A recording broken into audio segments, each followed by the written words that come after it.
Welcome to the Deep Dive. Today, we're trying to get inside a mind that, well, really shaped the world we live in now, Steve Jobs. Yeah, it's quite a task. We're drawing heavily from Walter Isaacson's biography. It's pretty unique because Isaacson had incredible access. Right, something like 40 interviews with Jobs himself near the end of his life, plus hundreds more. Family, colleagues, rivals, you name it. And the aim was, Isaacson said, an unvarnished view, which is definitely what comes across. You get this picture of someone who's, well, deeply contradictory. Absolutely, the ultimate icon of invention, that relentless drive for perfection. But then there's the other side. The demons, as the book puts it. Yeah. Someone who could be incredibly cold, even cruel, pushing Yeah. people to fury and despair. So that's our mission today, really. How did that personality, that intensity, the good and the bad, connect directly to the products, the ones that just change everything? And it was everything. Not just one thing. Personal computers, animation with Pixar, music, phones, tablets, even digital publishing. 6 whole industries. It's kind of staggering when you list them like that. It really is. And I think to understand it, you've got to start where he saw his own strength. That link between the humanities and technology, art and engineering. Okay, so let's dig into that. Where did his specific taste, that famous minimalist aesthetic, actually come from? He didn't see himself as just a tech guy. No, not at all. He called himself a humanities person. Yeah. And a lot of that seems rooted in just his physical surroundings growing up. The house he lived in. Exactly. It was built by Joseph Eichler. Eichler was a developer, heavily influenced by Frank Lloyd Wright. Think clean lines, simple forms, open spaces, not fussy at all. And Jobs really responded to that. Deeply. He admired not just the style, but the philosophy behind it. Eichler wanted to bring clean design and simple taste to lower-income people. So it wasn't elitist design. It was about making good design accessible. Precisely. And Jobs drew a direct line from that to Apple. He literally said, that's what we tried to do with the first Mac. That's what we did with the iPod. It was about democratizing good design. Interesting. But the drive, the obsession with getting things perfect, where did that spark? That seems to come strongly from his adoptive father, Paul Jobs. Paul was a mechanic, didn't finish high school, but he was incredibly skilled with his hands. He fixed up old cars to sell. And taught Steve electronics along the way. Yeah, but more than the technical skills, it was the ethos. Paul Jobs believed that true craftsmanship meant caring about the parts nobody sees. The back of a cabinet, the wiring inside a machine. Even if it's hidden. Especially if it's hidden. It's about an internal standard. And, that clearly stuck with Steve throughout his career at Apple, demanding perfection inside and out. And all this is happening against the backdrop of the Bay Area in the 60s and 70s, that whole counterculture scene. Right. This amazing mix of flower power and processor power, as the book puts it. Zen, Hinduism, meditation, LSD. It was all swirling around. And Jobs was right in the middle of it. Absolutely. He found Zen Buddhism aesthetically sublime. You can see the direct link to his love for simplicity and design. And he's pretty open about LSD, too. He called it one of the most important things in his life. Yeah, he felt it made him more enlightened, helped him think differently. It reinforced that willingness to just, ignore conventional thinking. It's still a strange mix, though, the kind of spiritual seeking and the hard-edged tech world. It is. But it sort of culminates in that famous line from the Whole Earth catalog finale, stay hungry, stay foolish. That really became his mantra. And you saw that boldness, maybe, early on. The Bill Hewlett story is incredible. Oh, yeah. He's 12 years old, building a frequency counter, needs parts. What does he do? Looks up Bill Hewlett, co-founder of HP, in the phone book, and calls him. At home. And asks for the parts. And Hewlett not only gives him the parts, but offers him a summer job at HP. It's just pure audacity. Right. And it kind of set the pattern, didn't it? Go straight to the top, ask for what you want, don't accept no. Okay, so that audacity, that confidence, it evolves into something else later, something quite famous, or maybe infamous. The reality distortion field. Right, the RDF, coined by Bud Tribble, one of the early Mac team members. And it wasn't just a joke, apparently. It came from a Star Trek episode. Aliens who create their own reality just by wanting it enough. Basically, yeah, through sheer mental force. And for Jobs, it was this cocktail of intense charisma, almost messianic belief, unwavering willpower, and, let's be honest, bending facts to fit his goal. But people bought into it. Often, yes. Debbie Coleman, another team member, said it was actually empowering sometimes. Jobs would convince people they could do things that seemed impossible. Because he just refused to accept limitations. Exactly. They achieved breakthroughs because, in the bubble of the RDF, they didn't realize it was impossible. It pushed people beyond what they thought they could do. But there was a cost. Which brings us to Steve Wozniak, the other Steve. Yeah, the dynamic between them is central to the whole Apple story. Wozniak, the genius engineer, incredibly creative, maybe a bit naive, purely focused on the tech elegance. And Jobs. Jobs was the force of will, the one focused on the market, the product as a whole, the vision, and, well, the deal maker. Very different backgrounds influencing that, too. How so? Wozniak's dad apparently drilled into him that engineering was the highest calling, business and sales were less noble. Jobs' father, Paul, was a tinkerer, but also a bargainer, fixing cars and selling them. So Jobs knew how to push Wozniak's buttons. Oh, absolutely. He got Wozniak on board for Apple by framing it as this great adventure. For once in our lives, we'll have a company, appealing to that shared dream. But the RDF had that darker side, even with Wozniak. The Braid-Out story's pretty telling. It really is. Jobs gets a contract from Atari to design the Breakout game. He brings in Wozniak. Gives him this crazy deadline, like 4 days. Right. And says there's a bonus if Wozniak can do it using fewer than 50 chips. A technical challenge was knew he could crush. And he did. Pulled it off with 45 chips, working non-stop. Yeah. Jobs gets paid the base fee by Atari, plus a hefty bonus for the low chip count. But he tells Wozniak Atari only paid the base fee, gives Woz half of that, and pockets the entire bonus himself. Thousands of dollars. And Wozniak didn't find out for years. 10 years later, apparently, read it in a book about Atari, and it clearly hurt him deeply.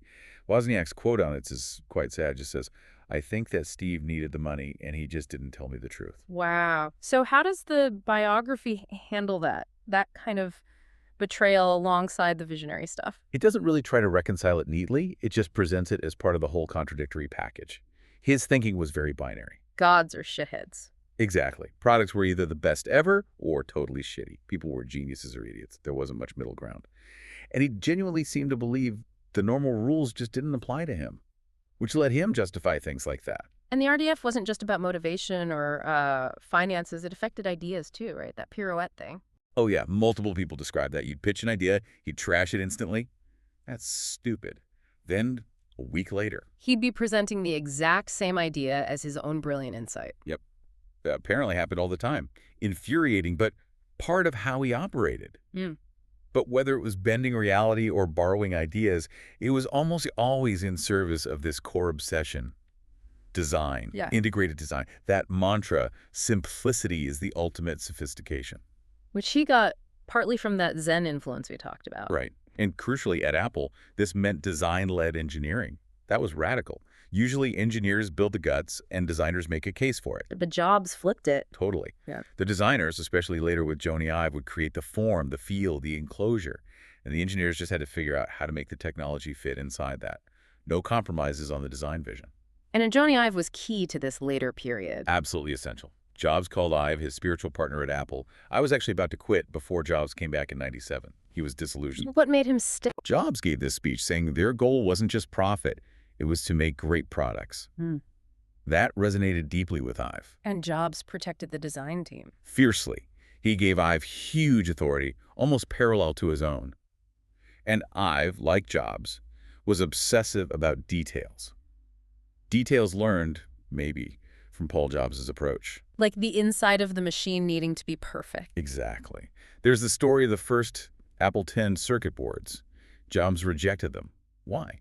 Because the lines, the traces on the board weren't straight enough. But nobody would ever see them. Didn't matter. To Jobs, it wasn't aesthetically right. It wasn't perfect. The cost, the delay, irrelevant if the internal standard wasn't met.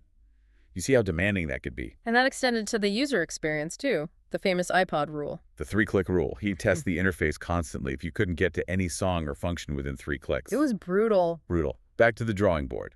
That relentless focus on intuitive simplicity. Which actually led to the iPhone, didn't it? Though it started as something else. Yeah, the iPhone grew out of work on a tablet. Jobs was apparently really annoyed by someone at Microsoft going on about their new tablet that used a stylus. He hated styluses. Hated them. Said, but we're born with 10 styluses, our fingers. He thought a tablet couldn't have a keyboard or a stylus. It had to be multi-touch. So he pushes the team to develop a multi-touch screen. Right. They create a rough prototype. And as soon as Jobs sees it, he has this aha moment. This isn't for the tablet first. Yeah. This is the solution for the phone project they were struggling with. So pivot. All resources go to the phone, the P2 project. Yep. And the iPhone comes out, changes everything. Then they circle back to the original idea, using that tech for the iPad, revolutionizing tablets and publishing. It all came from simplifying the interaction. And the physical design, the materials were just as critical, that Gorilla Glass story. Oh, yeah. Ives' design was all about the screen. It needed to be beautiful, but tough. They found Corning had this chemically strengthened glass, Gorilla Glass, but Corning didn't think they could make enough quickly enough. And Jobs wouldn't take no for an answer. Pretty much told the CEO of Corning, don't be afraid, you can do this. Pressured them into converting a whole factory in New York, basically overnight. 6 months, unheard of. That's the RDF in action again, but aimed at suppliers. That intensity, that belief he could bend the world to his will. It comes through so clearly in how he recruited John Scully from Pepsi. That line is legendary. It really is. Scully's the CEO of Pepsi, huge successful company. Jobs wants him at Apple. How does he close the deal? He asks him, do you want to spend the rest of your life selling sugared water, or do you want a chance to change the world? Boom. Pure Jobs. The audacity, the sense of mission, the implication that what Apple was doing was fundamentally more important. And that sense of mission really defined his rivalry with Bill Gates, too, didn't it? It wasn't just business competition. No, it was philosophical. A deep disagreement about how technology should work. Jobs, the closed garden. Right. End-to-end integration. Apple designs the hardware, the software, controls the user experience, the content. Tight integration. Gates, open it up. Let 1,000 flowers bloom, basically. License the software, Windows, to lots of different hardware makers. Open platform. Horizontal versus vertical. It's like Jobs wanted to build the perfect, complete car. Gates wanted to sell engines to anyone who wanted to build any kind of vehicle. That's a good way to put it. And Jobs was pretty dismissive of Gates's approach, privately and sometimes publicly. Called him unimaginative, more of a business person. Implying Gates cared more about winning than about making great products. That was the implication. For Jobs, it was always about the product first, making that dent in the universe, as he famously said about the Mac. Profit was a byproduct of greatness, not the primary goal. And you see that product focus in Pixar, too, the animation company he built up. Oh, absolutely. Pixar was maybe the perfect synthesis. Cutting-edge computer science married to incredible artistry and storytelling. Technology enabling art. Which really sums up his whole career, in a way. I think so. His driving motivation, according to Isaacson, wasn't just money or fame. It was to build an enduring company. A company that valued product people, engineers, and designers above all else. Like HP in its heyday or Disney. He wanted Apple in that pantheon. Exactly. And he worried about companies losing their way when, as he put it, the sales guys run the company. He pointed to IBM, even Microsoft later on, as examples where the product focus got diluted. So the grand ambition wasn't just changing industries, it was building something lasting. Yeah, something built on the principle of making truly great tools. He said something like, creative people want to express appreciation for what came before and add something to the flow. His way of adding to the flow was building these integrated tools for creativity and communication, contributing back to the species, in his view. So bringing it all together, it feels like you can't separate the intensity, the RDF, the sometimes brutal methods, from the breakthroughs. They were two sides of the same coin. It really seems that way. That relentless, often difficult personality was somehow the engine for merging art and engineering in a way nobody else quite managed. He didn't invent all the pieces, but he saw how to put them together. MP3 players existed, smartphones existed, tablets existed in some form. Right. But he integrated them, simplified them, made them desirable. He figured out what consumers wanted before they knew it themselves. He didn't just assemble ideas, he synthesized them into something new. Invented the future by combining things in just the right way. And he never stopped pushing for that future. He often talked about innovation, about not standing still. Yeah, he used that Bob Dylan analogy. When Dylan went electric in '65, the folk fans booed like crazy, but Dylan just played louder. Jobs said, if you're not busy being born, you're busy dying. Keep innovating, even if people resist. Exactly. Keep pushing. Don't be afraid of the booze. Which leaves us with the thought, maybe, Jobs definitely played his music fucking loud, as Dylan reportedly told his band that night. So the question for you listening is, where in your own life, your work, your passion, where are you playing loud, pushing forward, even if the audience isn't quite ready for it yet?